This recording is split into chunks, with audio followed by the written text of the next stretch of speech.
Undang-undang IKN ini adalah melanggar konstitusi. Pemerintah daerah adalah hanya bisa berbentuk provinsi, kabupaten, atau kota.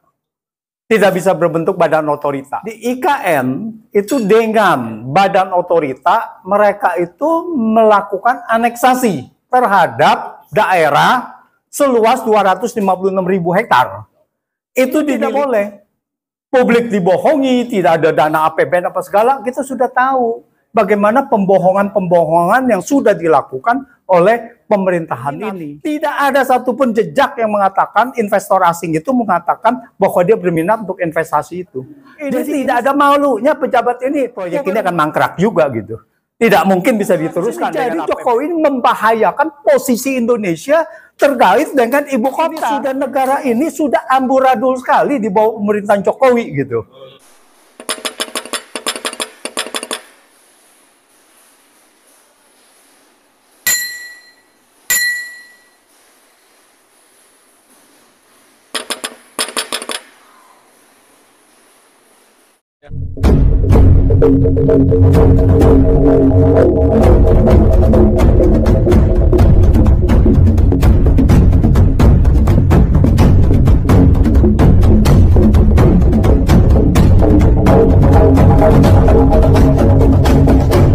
Tadi ya beberapa sudah disampaikan, tetapi saya ingin mempertegas lagi pendapat saya bahwa TPUA minta untuk proyek IKN ini dibatalkan. Cara membatalkannya ada beberapa cara. Tetapi kalau pendapat saya adalah bahwa ini wajib dibatalkan. Karena undang-undang IKN ini adalah melanggar konstitusi. Melanggar konstitusi. IKN ini bentuknya apa? Pemerintah daerah apa bukan? Pemerintah daerah, undang-undang IKN ini kota, namanya kota pemerintah daerah. Otorita. Otorita adalah badan administrasi. Jadi ini adalah pemerintahan daerah. Disebut bahwa ibu kota adalah pemerintah daerah, ibu kota negara dalam bentuk badan otorita. Nah ini yang melanggarnya karena pemerintah daerah adalah hanya bisa berbentuk provinsi, kabupaten, atau kota. Tidak bisa berbentuk badan otorita. Itu pertama. Kepemilikan lahan Indonesia itu ada di pemerintah daerah. Apakah itu kabupaten atau kota? Oleh karena itu, kita, rakyat, membayar pajak bumi dan bangunan itu kepada pemerintah daerah, bukan kepada pemerintah pusat. Pemerintah pusat itu tidak ada lahan.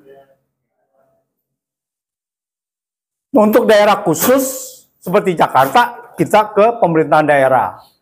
Di IKN itu dengan badan otorita, mereka itu melakukan aneksasi terhadap daerah seluas 256.000 hektar. Itu dimiliki dan masuk penerimaannya itu ke dalam APBN. Ini tidak boleh. Ini harus ke pemerintahan daerah. Tidak ada ini ke pemerintahan, nggak boleh APBN menerima itu. Kenapa ini dibentuk sebagai pemerintahan dalam bentuk badan otorita yang melanggar konstitusi? Karena di sini adalah pemerintahan Jokowi ini mau membangun IKN itu melalui APBN. Karena tanpa APBN tidak mungkin daerah bisa membangun ini. Inilah tujuan dari awalnya. Bahwa publik dibohongi, tidak ada dana APBN apa segala, kita sudah tahu bagaimana pembohongan-pembohongan yang sudah dilakukan oleh pemerintahan ini.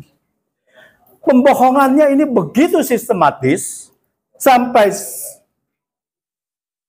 diberitakan secara sistematis terstruktur bahwa sudah ada investor asing, sudah ada SoftBank, sudah ada dari Saudi Arabia, dari Qatar, dan lain-lainnya.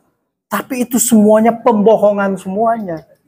Karena apa? Karena itu semuanya dinyatakan hanya sepihak oleh Indonesia.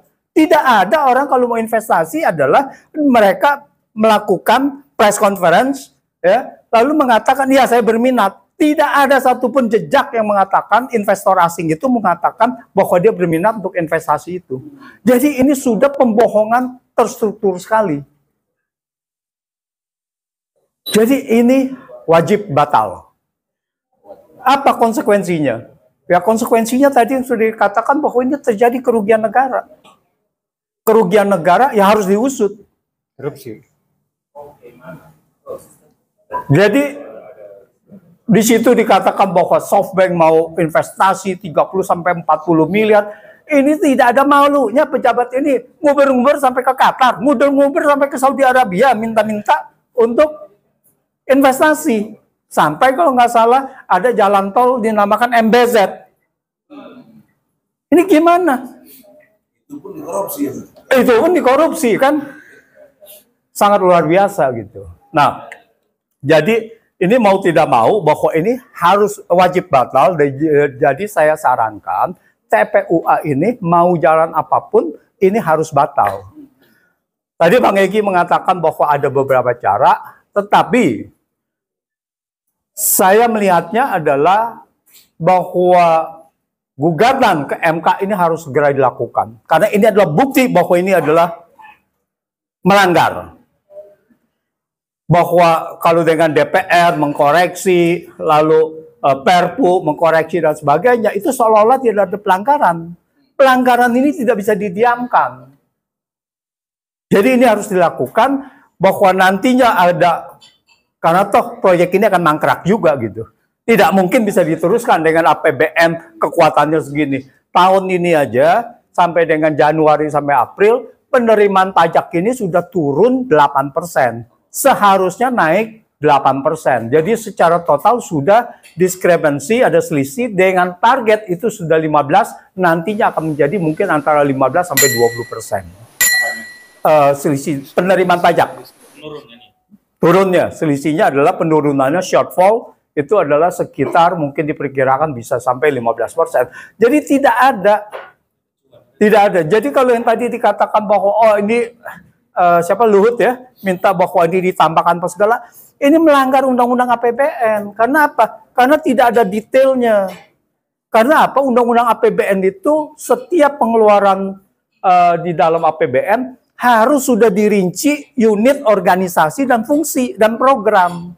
Jadi ini tidak ada gitu. Masa seenaknya aja, oh ya ini tinggal ditambahkan, nggak ada. Seperti juga waktu itu Bansos. Bansos itu tidak ada dananya. Harusnya adalah melanggar konstitusi gitu kan, melanggar undang-undang APBN gitu. Ya, jadi merugikan keuangan negara.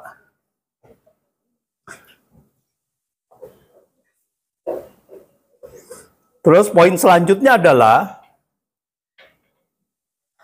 undang-undang DKJ ini sudah disahkan. Daerah khusus Jakarta. Jakarta ini sudah bukan ibu kota lagi. Meskipun ada embel-embelnya, ini berlaku efektif, tetapi katanya berlaku tergantung dari kapan Perpres itu dikeluarkan. Artinya apa? Artinya kan ketidakpastian kan? Nggak ada ibu kota. Siapa sekarang? Kapan itu Perpresnya keluar? Apakah besok, bulan depan, tahun depan, setahun lagi, 2 tahun lagi? Ini kan tidak ada kepastian. Jadi sekarang kalau gubernur yang sekarang, kalau ada pilkada di Jakarta, ini pilkada apa? Ibu kota atau DKJ? Nah ini yang harus ini. Jadi Jokowi ini membahayakan posisi Indonesia terkait dengan ibu kota. Dan letak ibu kota ini sangat strategis. Semuanya harus ada di situ gitu. Jadi di dalam undang-undang kita, itu semuanya ada. BPK harus ada perwakilan di setiap provinsi dan ibu kota. Jadi dia punya berdirinya itu harus di ibu kota. Beberapa institusi negara itu harus ada di ibu kota. Sekarang kalau ibu kota IKN-nya sudah harusnya secara undang-undang dia sudah berlaku, tapi kemudian Perpres mengatakan baru berlaku setelah Perpres, yang mana lebih kuat? Kan undang-undang lebih kuat, Perpres kan tidak kuat. Nah, ini masalahnya gitu. Jadi undang-undang ini sudah mengatakan bahwa undang-undang IKN ini sudah berlaku. Ini siapa yang mengatur negara ini bisa kok undang-undang gitu dibilang bahwa Perpres akan lebih kuat dari undang-undang gitu. Undang-undang ini diatur Perpres gitu. Jadi ini sudah negara ini sudah amburadul sekali di bawah pemerintahan Jokowi gitu.